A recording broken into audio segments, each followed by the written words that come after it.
C'est parti!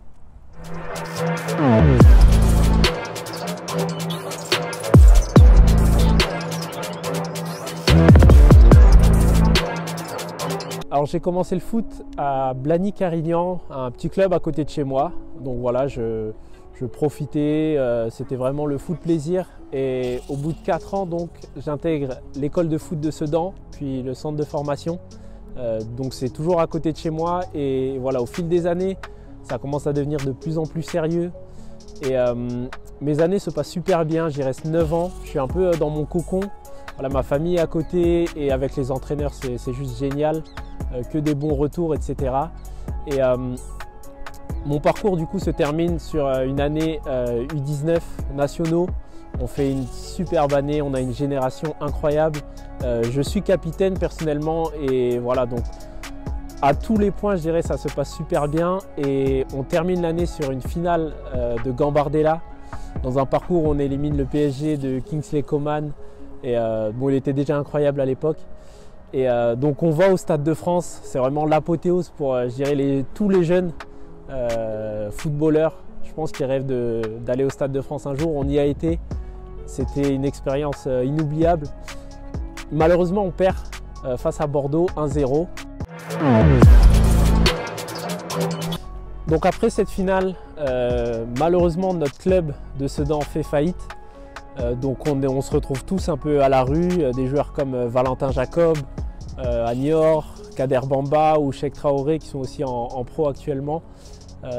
On doit tous chercher des clubs un peu partout. Moi je me retrouve personnellement à la Auxerre grâce à mon entraîneur Sébastien Tambouré que j'ai eu pendant 4 ans à Sedan.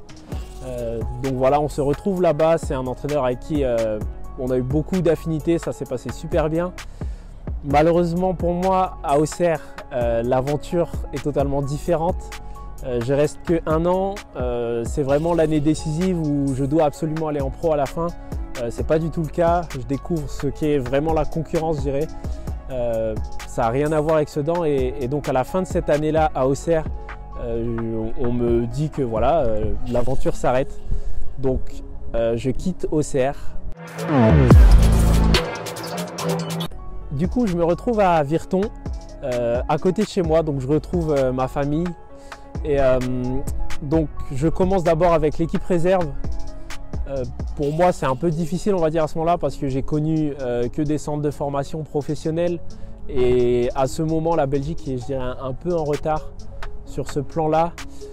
Donc, voilà, finalement, je fais quand même ce que j'ai à faire. Les matchs se passent bien, j'enchaîne. Et au bout de 6 mois, donc j'intègre l'équipe première de Virton, donc en D2 belge. Je signe mon contrat avec eux et les années se passent vraiment très bien. Je suis avec un coach, Franck Defailly, où pareil, le courant passe super bien, il m'a énormément appris. Et finalement, au bout de 3 ans, je passe le cap et je signe en Jupiler League à Antwerp. Et là, vraiment, c'est vraiment une réjouissance, je dirais, pour moi parce que voilà, j'ai connu des hauts, des bas et là, je découvre vraiment le très haut niveau. C'est un excellent club, très bien structuré. Voilà, c'est vraiment pro.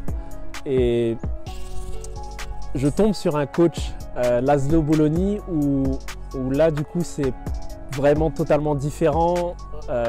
On n'est pas vraiment sur la même longueur d'onde et malheureusement, j'arrive pas, moi, à m'adapter à ce qu'on me demande et donc je ne joue pas pendant 1 an. Je suis prêté à Roulers en D2 belge où je ne joue pas non plus, puis je reviens à Antwerp et pareil, je ne joue encore pas, donc ça dure. Et voilà, pour un footballeur, c'est très bien de prendre de l'argent, de gagner bien sa vie, mais à un moment donné, quand tu ne joues pas, ça devient difficile et moi, j'ai préféré partir à ce moment-là. Suite à ça, Nicolas Dupuis, le sélectionneur de Madagascar, qui suivait de très près ma situation, intègre le club de Fleury et il me passe un coup de fil pour me dire que voilà, il y a de la place pour moi si j'en ai envie. Et donc moi j'accepte parce que c'est ce dont j'avais besoin, de retrouver de la confiance, retrouver du temps de jeu. Et il y avait la CAN 2019 en vue, donc voilà, pour moi c'est vraiment l'endroit idéal. Et donc je signe à Fleury. où mon intégration se passe super bien.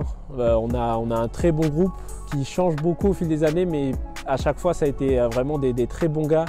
Et sur le terrain aussi, ça se passait très bien. On était un peu en difficulté au moment où je suis arrivé, mais finalement on réussit à se sauver. Moi personnellement, je me blesse au bout de 3 mois, ligament croisé, donc première grave blessure dans ma carrière. C'est vraiment très difficile sur le moment à vivre, mais ça m'a énormément appris personnellement. Voilà, quand tu es footballeur, quand tu vis que pour le foot, pour moi c'était depuis mes 18 ans, et que tu te retrouves du jour au lendemain à rien faire, et pendant 8-9 mois, c'est difficile, et moi ça m'a permis de prendre du recul et d'apprendre qu'il y avait plus en fait dans la vie.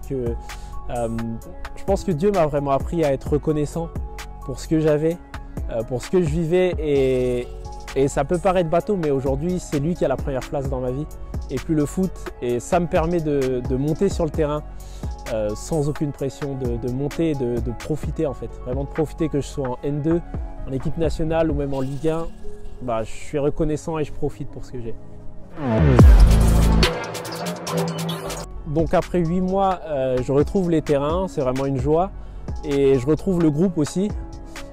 D'ailleurs le groupe s'est beaucoup stabilisé entre temps, beaucoup moins d'arrivées et très peu de départs, et ça nous a permis de créer quelque chose de vraiment solide, de vraiment costaud, et on est reparti sur un début de saison qui s'est très bien passé finalement, où on connaît un coup de moins bien sur la fin, mais au final vraiment les performances sont très encourageantes pour le groupe.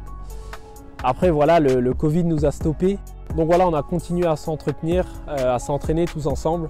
Là, on part en vacances, mais avec, je dirais, avec une très forte détermination pour la suite de la saison.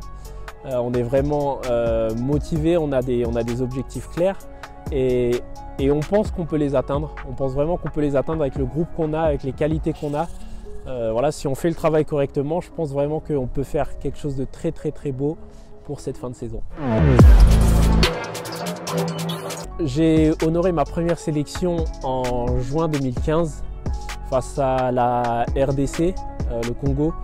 Malheureusement, on a perdu, mais ça a été vraiment une très belle expérience pour moi. J'avais que 21 ans et voilà, je découvrais un tout nouveau monde. Je découvrais le haut niveau aussi international.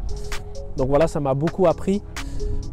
Ensuite, voilà, je venais parfois en sélection, je n'étais plus appelé ensuite. Et en mars 2017, Nicolas Dupuis reprend l'équipe nationale. Moi, je fais aussi mon retour du coup à ce moment-là en sélection. Et c'est le début de l'aventure en fait. Les éliminatoires de la CAN 2019, on démarre à Sao Tomé, et c'est juste une aventure incroyable qui se conclut par une qualification pour la première CAN de l'histoire de Madagascar. Donc c'est vraiment la fête dans tout le pays, c'est vraiment un truc incroyable à vivre. Et moi, pour ma part, 3 mois avant la CAN 2019, donc je me fais les ligaments croisés. Donc c'est super dur à vivre vraiment.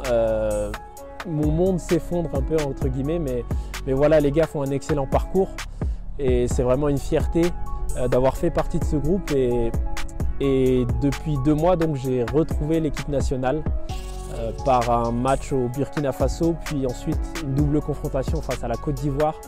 Et c'est vraiment une joie en fait, c'est vraiment une joie de vivre ce genre d'expérience. Antoine Pourroy, Nouil Haïfa, c'est à tous les entraînements, c'est toujours la même histoire avec lui, il se plaint tout le temps, il conteste tout le temps, donc sans hésiter. William Voima, de très loin je pense, au-dessus de tout le monde. Sandy Payot, il est juste à côté de moi, donc je l'observe tous les matins. Nico Suchet, je pense. Après, je pense que ça ne doit pas être le seul, mais c'est le premier nom qui me vient à l'esprit. Je pense que c'est Youssouf Djiba, mais je pense aussi qu'il devrait faire la course avec Bissou Touré à la reprise. Ma musique du moment, c'est DNA de BTS.